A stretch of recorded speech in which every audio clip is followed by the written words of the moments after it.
बिस्मिल्लाहिर्रहमानिर्रहीम। अस्सलामुअलैकुम। अम्मी मुझे मजबूर ना करो इस शादी पर, मुझे नहीं करनी उस लड़की से शादी। माँ ने गुस्से से बोला कि तू इनकार न कर, इतनी प्यारी लड़की है, खूबसूरत है, समझदार है, हाफिज़े कुरान है, और तुम्हें क्या नाचने गाने वाली लड़की चाहिए। उसने पानी का गिलास दीवार के साथ मारा। मुझे नहीं करनी शादी उससे, बस माँ बाप ने मजबूर किया तो असद मान गया। ठीक है, कर लेता हूँ शादी, अगर मुझे अच्छी ना लगी तो तलाक दे दूँगा। बाप ने गाली दी, कमीने इंसान, किसी की बेटी की ज़िंदगी बर्बाद ना करना। मनाहिल को कहाँ मालूम था जिसके साथ वो ब्याह कर जा रही है, वो मजबूरी में उसे कबूल कर रहा है। मनाहिल और असद की शादी हो गई। मनाहिल अच्छी लड़की थी, बहुत अच्छी, लेकिन कब कौन नसीब में आ जाए, कब चलते चलते कोई हाथ थाम कर ज़िंदगी को जन्नत बना दे, और कब कोई जन्नत से ज़िंदगी को जहन्नम बना दे, कौन जानता है। कि आने वाली सांस मौत लेकर आएगी या ज़िंदगी, कौन जाने। मनाहिल के ख्वाब तो थे, लेकिन मनाहिल का बाप था, माँ मर चुकी थी, 3 बड़े भाई थे, वो भी शादीशुदा थे। कौन पूछता है बहनों को अपना घर आबाद करने के बाद। मनाहिल की शादी हो गई। असद से पहली रात थी, मनाहिल बहुत रो रही थी। असद पास बैठा मोबाइल पे मसरूफ़ था। पहली रात, पहली मुलाकात। मनाहिल को अपनी माँ की याद सता रही थी। आज माँ जिंदा होती तो उसके सीने लगकर अलविदा होती। माँ के बिना बेटियाँ खुद को अकेला महसूस करती हैं। असद ने मनाहिल की तरफ देखा। आंखें सुरखती रो रो कर बेबसी उदासी थी चेहरे पे। असद को मनाहिल पहले ही पसंद नहीं थी। मनाहिल की तरफ देखते हुए बोला, अब क्यों रो रही हो? कोई तुमको फांसी तो नहीं दे रहा ना? अपनी आवाज़ बंद करो, मुझे बहुत बुरा लग रहा है। मनाहिल असद के इस रवैये पे और परेशान हो गई। खैर, रात गुजर गई, मनाहिल खामोश रही। लड़कियां बहुत अजीब होती हैं, बहुत कुछ सहती हैं, भूख, ताने, गरीबी, फिर भी खामोश रहती हैं। असद दूसरे शहर में एक कपड़े की फैक्ट्री में काम किया करता था। फैक्ट्री वालों ने एक रूम दिया था फैमिली के लिए। असद कुछ महीने के बाद मनाहिल को अपने साथ ले गया, घर से बहुत दूर। मनाहिल अपने शहर, अपने घर से, अपने हमसफ़र के साथ बहुत दूर एक शहर में जा बसी। एक मोहल्ला जो अजीब सा था। वहाँ लोग अपने काम से काम रखते थे। कोई मर रहा हो या जी रहा हो, किसी को किसी से कोई मतलब न था। मनाहिल कमरे में दाखिल हुई। सारा सामान मनाहिल ने उठा रखा था। असद चिल्लाकर बोला, जल्दी से अब सारे घर की सफाई कर, मैं आता हूँ। मनाहिल थक चुकी थी। असद बाहर चला गया। मनाहिल बेड पे लेट गई। सोचा कुछ देर आराम कर लूँ, फिर कमरे की सफाई करती हूँ। लेटी ही थी कि आंख लग गई। रात का टाइम था। असद घर आया, देखा मनाहिल सोई हुई है, सामान ऐसे ही बिखरा पड़ा है। कहने लगा, कितनी कमीनी औरत है, मैं कहकर भी गया था कमरे की सफाई कर लो। ऐसे लगता है इसके बाप ने नौकर रखे हुए थे, कैसे सोई हुई है। असद ने गाली देकर चिल्लाना शुरू किया। मनाहिल डर सी गई, सहम गई। असद ने मनाहिल के मुंह पे थप्पड़ दे मारा। मैं क्या कहकर गया था, समझ आती है या नहीं? मनाहिल आहिस्ता से बोली, मैं थक गई थी, आंख लग गई, बस कर देती हूँ सफाई।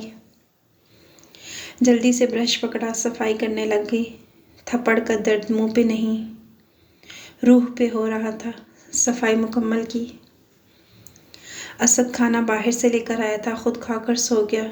जो बचा हुआ था थोड़ा सा, वो खाना मनाहिल ने खाया और बेबसी में लेट गई। सुबह बिना बताए असद काम पे चला गया। मनाहिल सोच रही थी कि असद मेरे साथ ऐसा क्यों करता है, मुझे गालियाँ देता है, मुझे मारता है। मैंने ऐसी ज़िंदगी तो नहीं चाही थी। कुछ महीने गुजरे, फ़ोन आया बाप गुजर के। असद से कहा मेरे अब्बू फोत हो गए हैं, मुझे ले चलो। असद ने मुंह बनाकर कहा जाना है तो अकेली जाओ, मेरे पास अभी बिल्कुल पैसे नहीं। तुमने जाना है तो चली जाओ, इतनी दूर का सफ़र मनाहिल अकेले नहीं कर सकती थी। सो बाप का आखिरी दीदार भी ना कर सकी, बहुत रोई थी बाप को याद करके। लेकिन क्या करती, नसीबों की मारी थी, खामोश थी। खूबसूरत तो थी लेकिन नसीब बहुत बदसूरत थे। शादी को 2 साल गुजर गए। हर रोज़ गालियाँ देता असद, हर रोज़ बुला भला कहता। एक दिन असद बहुत भूखा घर आया। मनाहिल को तेज़ बुखार था, खाना अच्छा न बन सका, मिर्चें तेज़ हो गई। असद ने खाना खाना शुरू किया, इतनी मिर्चें डाल दी खाने में। मनाहिल अपना दर्द छुपाते हुए बोली, आप खा लें, मुझसे ऐसा ही बनता है। असद ने बालों से पकड़ा, ये हराम के पैसे नहीं हैं। उसने बहुत मारा मनाहिल को। मनाहिल के रोने की आवाज़ बाहर जा रही थी। साथ वाले घर में एक लड़का आया था, वासिफ। वो बहुत पढ़ा लिखा सुलझा हुआ था। उसने देखा कि साथ वाले घर से रोने की आवाज़ आ रही है। दरवाजे पे दस्तक दी। असद ने बड़ी बड़ी मूछें रखी हुई थी। दरवाज़ा खोला, सामने वासिफ खड़ा था। सर, आपके घर से किसी लड़की के रोने की आवाज़ आ रही है। असद गुस्से से बोला, क्यों, तू ठेकेदार है इस घर का? जा, चला जा, दिमाग ना ख़राब कर। वासिफ को बहुत अजीब लगा उसका रवैया। असद लेट गया बेड पे। मनाहिल का जिस्म चोटों से भरा हुआ था, शदीद बुखार था। या अल्लाह, क्या गुनाह कर दिया मैंने, क्या गलती हो गई मुझसे। अपनी भाभी को एक दिन फ़ोन किया, भाभी, असद मेरे साथ बहुत बुरा करता है, मुझे मारता है, प्लीज़ भाई से बात करें कि वो उसको समझाए। भाभी ने तंज करते हुए कहा, अरे बहन, अपने घर की प्रॉब्लम खुद देखो, तुम्हारा भाई खुद बहुत परेशान है।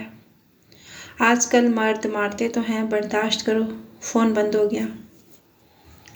अब कहाँ जाए, बाप मर गया, माँ है कोई नहीं, अल्लाह के सिवा कोई मददगार नहीं।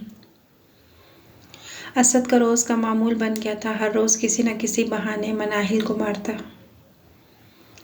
मनाहिल की आदत बन गई थी अब मार खाना। वो मौत मांगती थी, मरना चाहती थी। एक दिन मनाहिल बेहोश सी पड़ी थी, घर में भूखी थी, खाना नहीं खाया था। दरवाजे पे दस्तक हुई, लंगड़ाती हुई गई, दरवाज़ा खोला। सामने खूबसूरत सा लड़का वासिफ था। मुस्कुराकर कहने लगा, क्या मैं अंदर आ सकता हूँ? मनाहिल बिना कुछ कहे अंदर चली गई। वासिफ उसके पीछे कमरे में दाखिल हुआ तो देखा मनाहिल का बहुत बुरा हाल था। उसकी आंखों में दर्द था।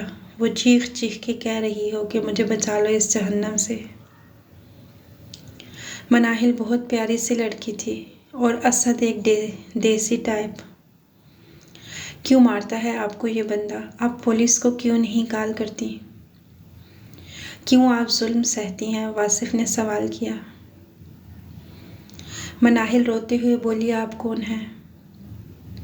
वासिफ ने अपना तारुफ करवाया, मैं वकील हूँ, मेरा नाम वासिफ है, मैं भी यहीं साथ वाले घर में आया हूँ किराए पे। मनाहिल रोते हुए बोली, मैं किसके पास जाऊँ, कहाँ जाऊँ? मेरा कोई नहीं है, ना बाप ना माँ, भाई पूछते नहीं। इसने मुझे छोड़ दिया तो तलाक का दाग लेकर कहाँ जाऊँगी? वासिफ समझ रहा था मनाहिल की मजबूरी। वासिफ ने मनाहिल की आंखों में देखा। अच्छा, आप परेशान ना हो, मैं निकाल लूँगा बहुत जल्द तुम्हें इस जहन्नम से।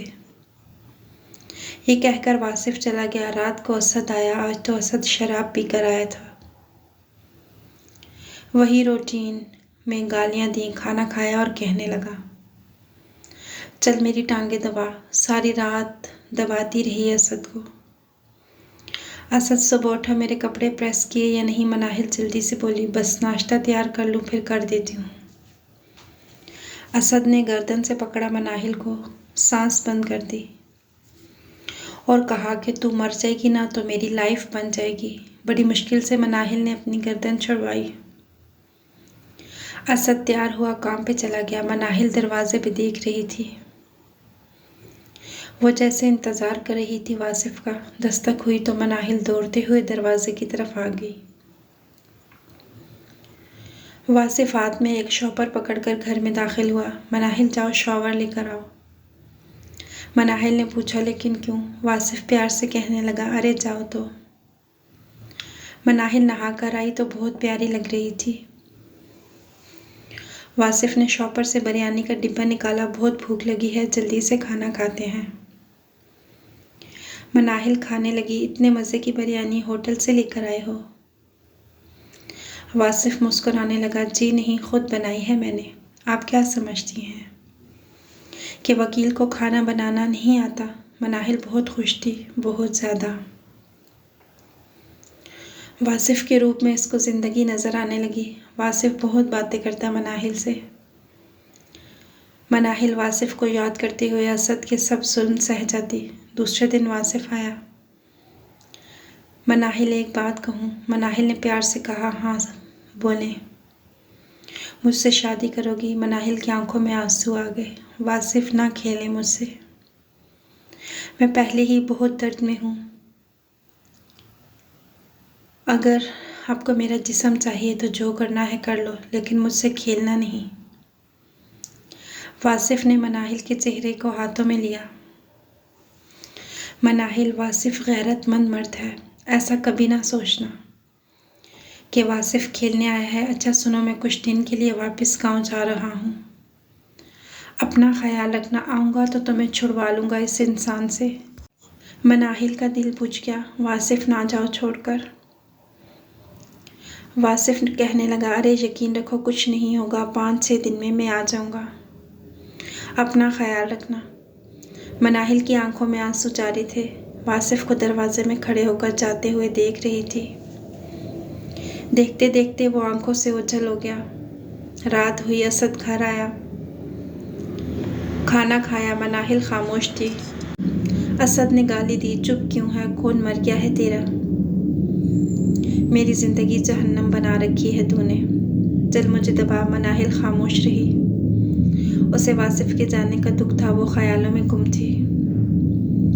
असद चाय पी रहा था। चाय काफ़ी गर्म थी। जानबूझकर गर्म चाय मनाहिल पे गिरा दी। मनाहिल को आज दर्द महसूस ना हुआ, उसे वासिफ की याद आ रही थी।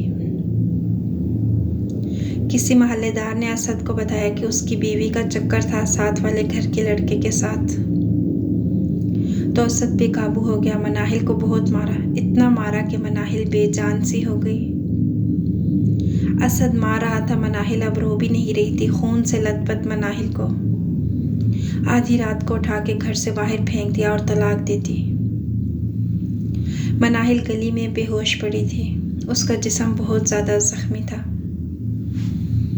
ख्याल वासिफ का था, किसी ने उठाकर अस्पताल में दाखिल करवा दिया। लावारिस थी। मनाहिल का कोई अपना न था, इलाज चल रहा था। 10 दिन के बाद वासिफ घर आया तो देखा उसके घर को ताला लगा हुआ था। वासिफ को पता चला कि उसके शौहर ने उसे बहुत मारा और तलाक देकर चला गया। मनाहिल नफसियाती हो चुकी थी, वो हर किसी से डरने लगी थी। चीख चीख कर रोती, फिर छुप कर बैठ जाती। हालत बहुत बुरी थी। डॉक्टर्स ने पागल खाने भेजने का फैसला किया। लावारिस मनाहिल मौत से बदतर ज़िंदगी गुजार रही थी। मनाहिल को पागल खाने ले जाने की तैयारी हो रही थी, इतने में वासिफ वहाँ आया। मनाहिल को देखा, बिखरे हुए बाल, बुरा हाल, आंखों के गिर्द स्याह हल्के। मनाहिल ने वासिफ को देखा तो उसे पुकारने लगी। ज़मीन पे बैठ गई, आंखों से आंसू बहने लगे। रोने लगी। वो चीख चीख कर वासिफ को आवाज़ देना चाहती थी, लेकिन जिस्म दिल का साथ नहीं दे रहा था। वासिफ दौड़ता हुआ मनाहिल के पास गया। अरे ये क्या हालत बना रखी है तूने? मनाहिल ने अपना मुंह वासिफ के सीने पे रखा और तड़पते हुए कहने लगी। वासिफ वो उसे हौसला देने लगा। बस मैं आ गया हूँ, सब ठीक हो जाएगा। अब मनाहिल वासिफ की तरफ देखते हुए बोली, कहा था ना जाओ। छोड़कर वासिफ उसके सर पे हाथ फेरने लगा। फिर वो मनाहिल को घर ले गया और निकाह कर लिया। हालांकि निकाह से पहले ये सब कुछ करना जायज़ नहीं मोहब्बत में। मनाहिल का बहुत ख्याल रखा, उसको खुद खाना बना कर देता, बाल संवारता, पार्लर ले जाता, छोटी छोटी खुशियाँ मनाहिल के कदमों में ला रखता। मनाहिल ज़िंदगी की तरफ लौट आई। मनाहिल हाफ़िज़ा थी, कुरान की तिलावत करती और अल्लाह का शुक्र अदा करती। वो बहुत खुश थी। एक दिन वासिफ आया, कहने लगा, देखो तुम्हारे लिए क्या लाया हूँ। मनाहिल ने गिफ्ट खोला, घर की चाबी थी। अच्छा हमसफ़र, बड़ा घर मनाहिल के पास। मनाहिल को अल्लाह ने 3 बेटे अता किए। बहुत खुश थी। अब असद के किए हुए जुल्मों से भूल गए। असद हार्ट अटैक से मर चुका था। कोई उसकी कब्र पे जाके दुआ करने वाला भी ना था। असद के लिए यूँ एक जुल्म की दास्तान ख़त्म हुई। अगर आपको ये कहानी अच्छी लगी है तो इसे लाइक कीजिएगा। मज़ीद ऐसी अच्छी वीडियोस देखने के लिए हमारे चैनल को सब्सक्राइब कीजिएगा। अगली वीडियो तक के लिए अल्लाह हाफिज़।